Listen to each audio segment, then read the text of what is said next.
প্রথম আলো এবং ডেইলি স্টারে যে ঘটনা ঘটেছে, ছায়ানটে যে ঘটনাটি ঘটেছে, আমাদের সিনিয়র জার্নালিস্ট নুরুল কবির, তিনি সম্পাদক পরিষদের সভাপতি, তিনি ঘটনাস্থলে যাবার পরে যে ঘটনা ঘটেছে এবং ওসমান হাদির মৃত্যুকে কেন্দ্র করে ঘটনা প্রবাহকে আপনি কিভাবে দেখেন, যদি একটু ব্রিফলি বলেন। একটা ছেলেকে দিনে দুপুরে মাথার মধ্যে গুলি চালিয়ে মেরে ফেলা হয়েছে।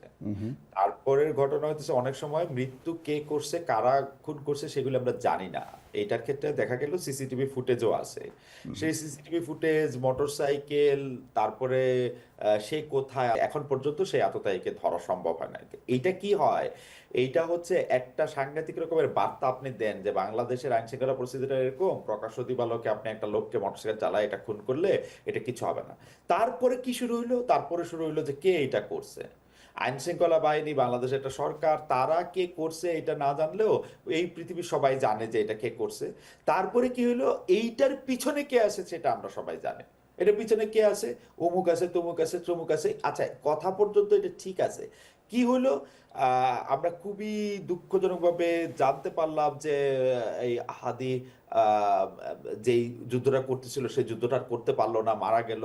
ওর সঙ্গে সঙ্গে ঘোষণা আসলো এই প্রতিষ্ঠান ধ্বংস করে দিতে হবে, এই প্রতিষ্ঠানকে আগুন লাগাই দিতে হবে। এই প্রতিষ্ঠান ডেইলি স্টার, প্রথম আলো, ছায়ানট, উদীচী, এরা সব ভারতের দালাল, ওদেরকে গিয়া ধৈর্যান্যের মাইমাইরা পুইরা দিয়ে আসতে হবে। এবং কিছু লোক সেখানে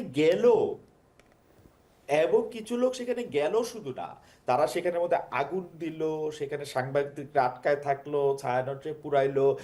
মানে শুধুমাত্র হাদি মারা গেছে এইটার প্রতিশোধ নেওয়ার কথা বলে যে কাজগুলি করা হয়েছে একদম অপোজিট হাদি যেগুলি বলছে সেগুলির বেশিরভাগ ক্ষেত্রে। আমি নিজে আবার শুনতেছিলাম, আবার একদম অপোজিট কাজগুলি করা হয়েছে। এখন এটার মধ্যে বুলবুল, আপনি আমার ফিলিংস জিজ্ঞেস করতেছেন, আমার কাছে খুবই নিষ্ঠুর মনে হতেছে আপনারে। আমি যে ফিলিং গুলি করতেছি আমারও খুব নিষ্ঠুর লাগতেছে। আচ্ছা, মানে আপনি সাংবাদিক হিসেবে ফিলিংস এর কথা জিজ্ঞেস করছেন, মানে মানুষ হিসেবে আমাদের ফিলিংসটা কি আসলে। একটা আপনি আপনি আপনি হিসাবগুলি দেখেন, একটা লোককে মেরে তার পায়ের কাছ থেকে তাকে ঝুলিয়ে আগুন দেওয়া হচ্ছে, সবাই মিলে উল্লাস করতেছে, সবাই মিলে খুব উল্লাস করতেছে যে খুব ভালো একটা কাজ করা হইতেছে, পরম করুণাময় আল্লাহর উদ্দেশ্যে তাকবীর দেওয়া হচ্ছে, খুব ভালো কাজগুলি করা হইতেছে। এবং কেউ কেউ এটাকে ইনস্টিগেট করতেছে, ইনস্টিগেট করে তাদের কিছু পয়েন্ট হচ্ছে, ভিউ হচ্ছে, তারা মানুষের জন্য ভালো হচ্ছে, সেরা হচ্ছে, বলা হচ্ছে এর এগেনস্টে যেতে কথা বলা হবে তাদেরকে দেখে নেওয়া হবে।